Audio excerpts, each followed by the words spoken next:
Greetings shipmates, welcome to another episode of Let's Make Mistakes. Today's game features the tier 9 Ibuki'd being piloted by no one other than our clan leader, the Hillocks. We decided to feature this game because this is going to be a part 1 of 2 and what we're going to call an Ibuki'd off. So this is the Hillocks offering to how to Ibuki, and then that will be followed up with a second video of how to Ibuki by another one of our clan mates, Ibuki'd the Bold, which should feature later on in the next few days once I've finished recording it. First, I'll apologise not doing any videos for the last week or so over Christmas. This is down to being out and drinking and eating far too much food in various different locations, and also not being particularly well, which seems to be very seasonal with many people coming down with it. It hasn't limited my ability to play ships, however, but it has limited my ability to record anything to do with ships. So without too much further ado, let's get back in towards this game. Now what we're going to see for the majority of this is this ACAT being protected. But the Ibuki is a long range gunboat. You don't want to be getting in too close to it because it will get severely punished, and the battleships we decide to go up against in this particular battle, yeah, they'll send you back to port in a life dinghy pretty fast. But it's going to take a little bit of time for the action to get going, so we're going to try and get inside the mind of what the Hillocks thinking about doing, which I assume around now, and from watching this replay, is just be a little bit safe behind this island while that Yugumo goes and finds us something. And hey presto, Yugumo has found a Jean-Bar and an Algerie. Enemy force detected. Interestingly, he got detected firing there, and you think maybe there was just enough island cover there behind the Yugumo not to be spotted. But there's your answer. It's the Yugumo coming into the cap. So he's going to release some of this beautiful HE down the Yugumo's throat. Let's see if we can get at least a cap reset on him. But it seems he's missed, and he's just going to hover around in that smoke. Be a right pain in the arse until he's got rid of something that won't happen too quickly.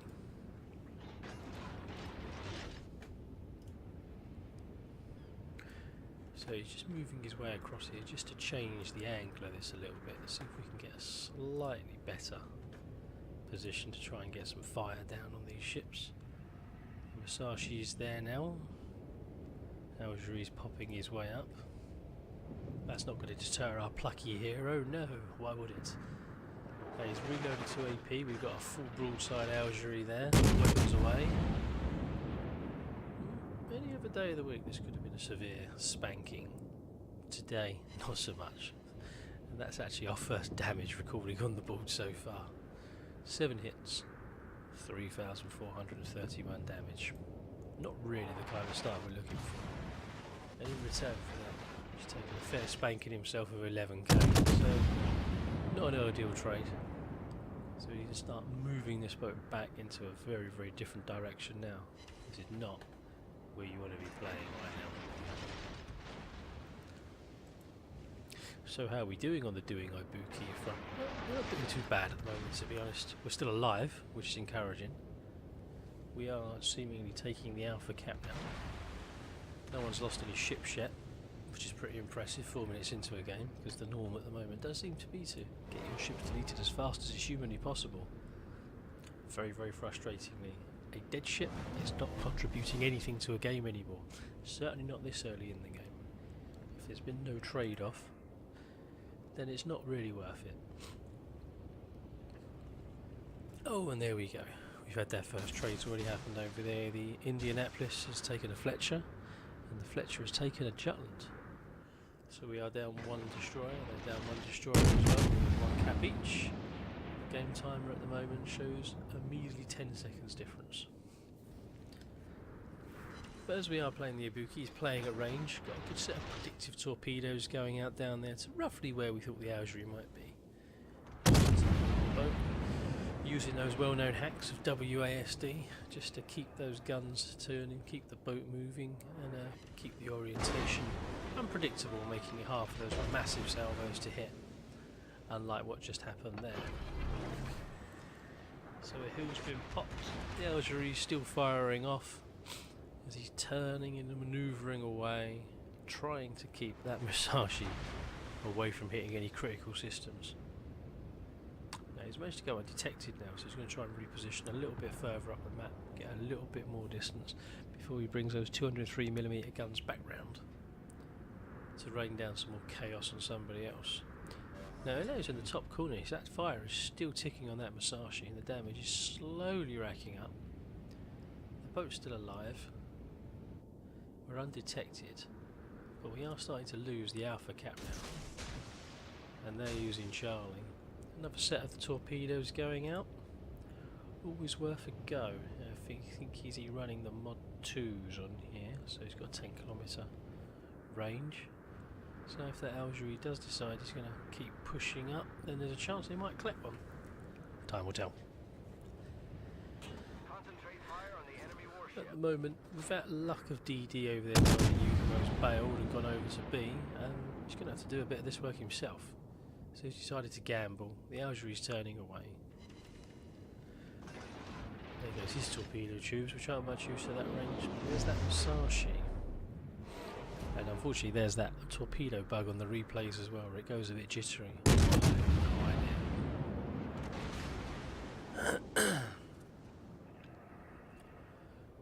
Musashi looks like he's aggressively pushing up the map, which is interesting. He's got a Leon there and a Tirpitz.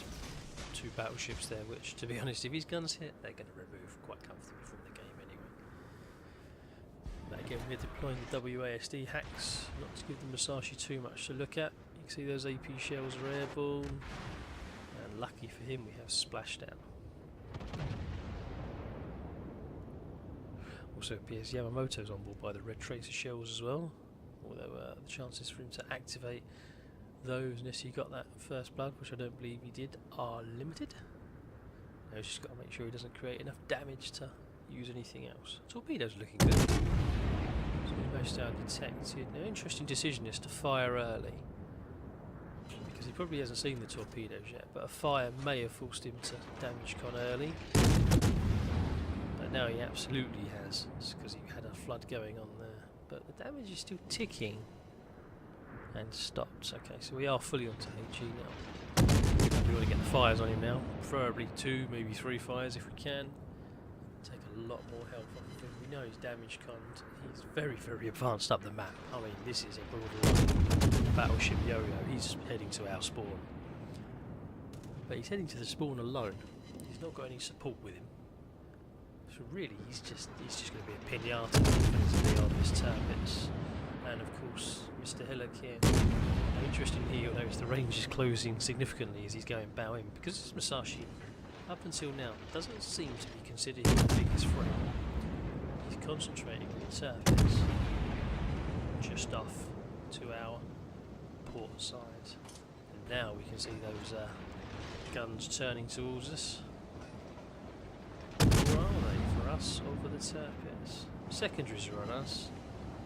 Tirpitz is probably going to take these ones, and he's clearly looking for that. But if he's that close, there's going to be torpedoes out from the Tirpitz, surely. But no, he continues to ignore the Ibuki'd cruiser, the one that's done most of the damage to him in this game in favour of the Tirpitz he's just destroyed. And after all that, the Leon finishes him off.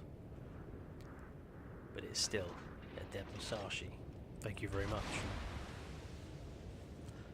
The team, you might have seen, they just swung back. They were losing. The eye was just got removed by the York. I've got no idea what's happening on the other side of that. And our plucky hero is deciding to un-Ibuki'd and drive towards a cap. Bearing in mind the last things we've seen down there are 2 cruisers, 1 DD, and a rather formidable battleship. He's asking himself in chat there if the CV would be kind enough to go and have a look for him to see what's in this environment. Is it still target rich? Is it terrifying? But with 92,000 on the board, 10 minutes down the game, tanked nearly 1 million potential damage already. And not traded a huge amount of health really for the gains that have been made. So far, Ibuki'd well. Algerie is still not interested, he's pushing away, so Hillocks continues to push down south towards the Alpha Cap, looking for any opportunities that might arise. Disappointingly detected by the planes. In this environment there, it'd be interesting to see what we do. So the sensible thing is we turn the bow in and fire the anti-aircraft guns to full effect. Those planes scattered. Of course, in doing so we've opened up the broadside there, which he just about managed to avoid taking serious damage. Hard on the anchors, turn the bow back in just to avoid the torpedo coming in, and that's a successful dodge of a sieve.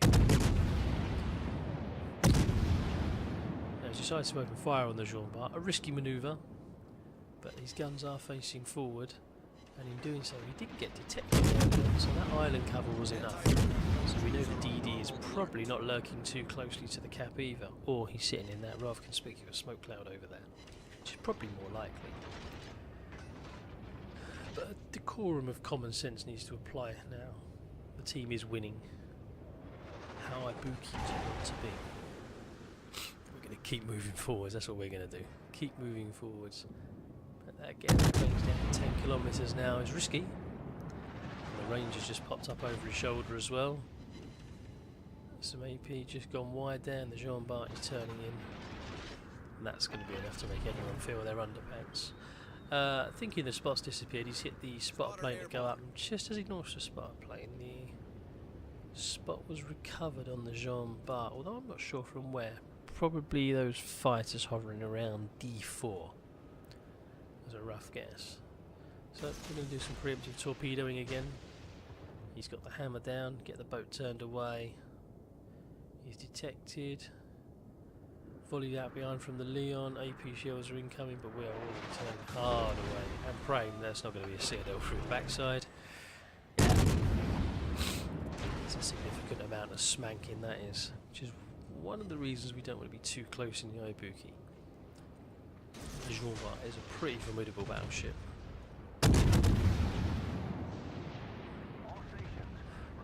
And she seems very happy to keep deploying her AP shells. At this rate, you're going to be in some serious trouble. He needs to create more distance quickly and engage the Jean Bart from max range. Maximum firing range of 6.5 stock. I don't know who else is on board the boat at the moment, but it would be around that 15 kilometre. Because with those slow velocity shells on the battleship, give yourself a little bit more time. Once you see that muzzle flash, give yourself a chance to turn away. And we may notice just coming up the top there as well is the CP squadrons just making their way hard up the one line, practically blue lining as well. But they don't seem to be interested in the Hillocks right now. And then back towards our friend over there in the Jean Bart. He's managed to eat some of those preemptive torpedoes that were fired earlier on. Excellent use of the excellent strength of this boat is that ability to kite away and just drop them torpedoes off, because not a lot of people generally expect them. Because it's not a DD, it's easy to forget that she's a she's a cruiser, and not all cruisers carry decent torpedoes on board. But they are decent torpedoes, and they are a decent speed as well. If he's running the Mod 2s, we're on for 67 knots. We've destroyed an enemy battleship. And the bonus of those fires earlier on forced that Jean Bart into that repair. The torpedo hits flooded her out, and she's a goner. And now the Algerie has decided that his best course of action is to YOLO on the other side of the cap that they've already have. If you've got the Alpha Cap, why do you need to drive through that? You've already got the objective. When you could quite easily be heading over towards B for the objective you don't have. You're already scoring points. There's clearly no imminent threat on the cap. So the best thing to always do is drive absolutely through the cap and get yourself killed at the hands of an Ibuki'd and a Leon on the other side. Mildly questionable decision. It's his boat, he can do what he likes with it. Ironically enough, we still don't have the Alpha Cap though, because they have Anti-aircraft gun defended crews it are by on just normal driving alert. ships through it. But that's the third. We wouldn't say the Jean Bart YOLO through, but the Musashi clearly YOLO through. The Algerie decided he'd given up on life. He went through. The Rangers done a little bit of sightseeing around some rocks there. And to be honest, the Jean Bart pushed him to the cap. He didn't need to either.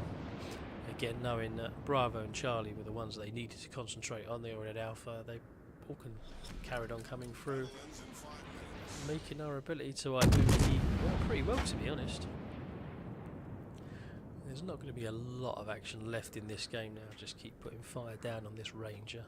He deserves it, doesn't he?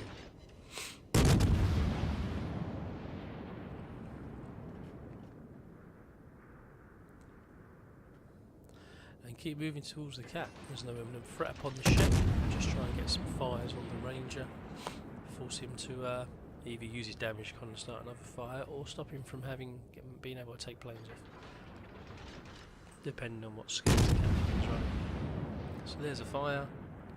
172,000 damage so far. In a tier 9 game as well.